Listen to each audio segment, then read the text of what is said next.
अब इस वॉर का एक अपडेट आपको दे दें। वैसे तो हम कई बार ही आपसे कह चुके हैं आज की रात कयामत की रात, लेकिन क्या करें, ट्रंप कहते हैं कि आज की रात कयामत की रात है, फिर अगली बार उस कयामत की रात की डेडलाइन बदल देते हैं। फिलहाल यह कयामत की रात आज की है। आज 6000 साल पुरानी सभ्यता खुद को बताने वाला देश क्या तबाह कर देंगे ट्रंप?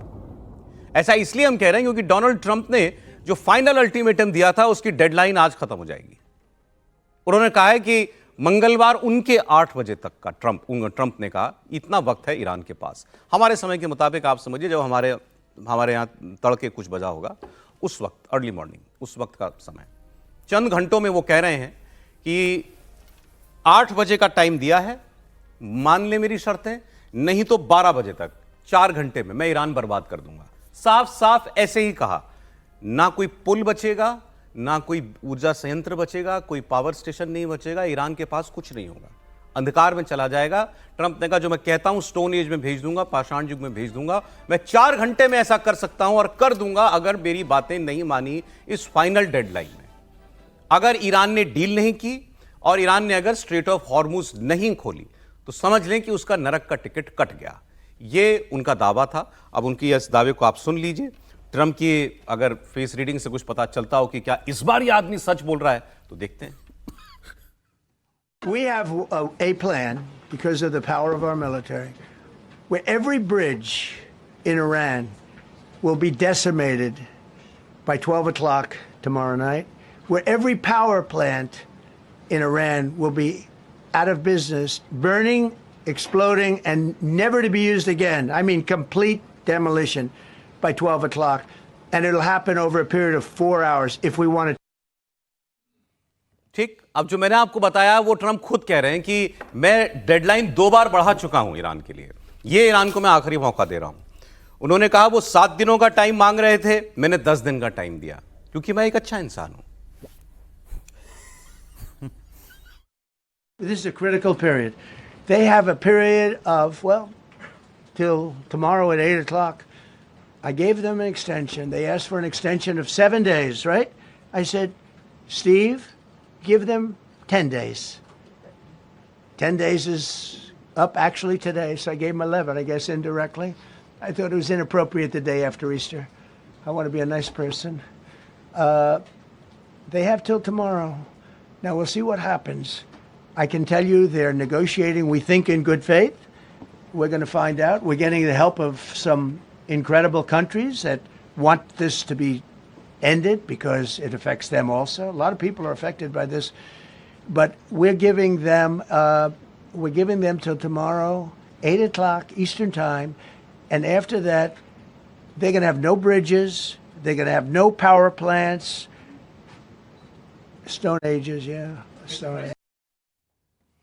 अब जो ट्रंप करेंगे वो देखेंगे हम। ईरान ने क्या उनकी शर्तें मानने का फैसला किया है? इतनी धमकियों के बाद भी ईरान ने पलटवार ही किया।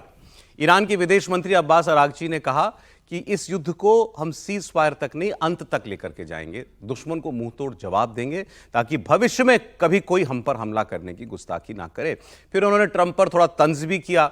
उन्होंने कहा कि ईरान से बहुत कुछ सीख ट्रंप ने जरूर ली होगी और उन्हें यह पता चल गया होगा कि उनके साथ कितने लोग खड़े हुए हैं।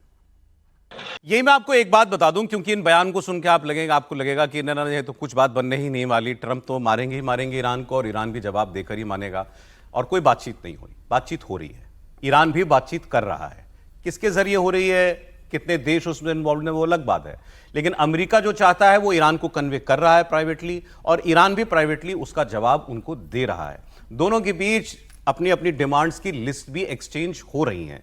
तो ऐसा ऐसा नहीं है कि नामुमकिन है कि कोई बातचीत ना हो या कोई समझौता ना हो जाए। हो सकता है उसकी गुंजाइश कम हो, लेकिन उससे हमें नाउम्मीद नहीं होना चाहिए। बाकी राहुल जी बताएं साहब, 48 तो कुछ घंटों की बात कह रहे हैं ट्रंप क्या कह रहे हैं इस पे तो अब ये एक्शन पे ही डिपेंड करेगा कि क्या करते हैं।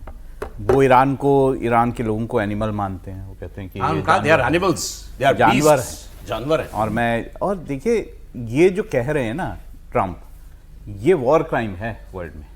आप इंफ्रास्ट्रक्चर पे, जब सिविलियन इंफ्रास्ट्रक्चर पे हमले करते हैं तो वर्ल्ड में ये वॉर क्राइम माना जाता है। यानी अब इस जंग में कोई सिद्धांत, कोई रूल्स नहीं होंगे। अगर ट्रंप ने ये किया तो आसपास के देशों के लिए भी ये रूल नहीं होंगे। मतलब अगर ईरान आसपास के देशों के सिविलियंस पर हमले करता है, उसके बाकी इंफ्रास्ट्रक्चर पर करता है, तो वो भी जो है वो भी जायज़ माना जाएगा। और मुझे लगता है पर विश्व जो है कि ऐसी ओर जा रहा है जिसमें ये कहा जा सकता है जिसकी लाठी उसकी भैंस। ट्रंप विश्व को उसी ओर ले जा रहे हैं, और अगर ट्रंप जो अपनी धमकी है उस पर एक्ट करते हैं तो मुझे लगता है अमेरिका अपने आप को और आइसोलेट। ज्यादा गुंजाइश क्या है कुछ इसमें? मुझे लगता है देखिए, ऐसा नहीं तीन होगा। बातें, या तो इस डेडलाइन में कोई समझौता हो जाए, या डेडलाइन बढ़ जाए, या तीसरा कि फिर लड़ाई बढ़ जाए। देखिए, लड़ाई तो बढ़ेगी। ट्रंप पीछे नहीं हटने वाले हैं इस मामले में। अब वो कितना अटैक करते हैं, कितना नहीं करते हैं, वहां पर अमेरिका में भी इसका विरोध है। वहां पर डेमोक्रेट्स जो हैं वो जो वॉर मिनिस्टर हैं उनको जो है वो कोशिश कर रहे हैं कि उनके खिलाफ कार्रवाई हो।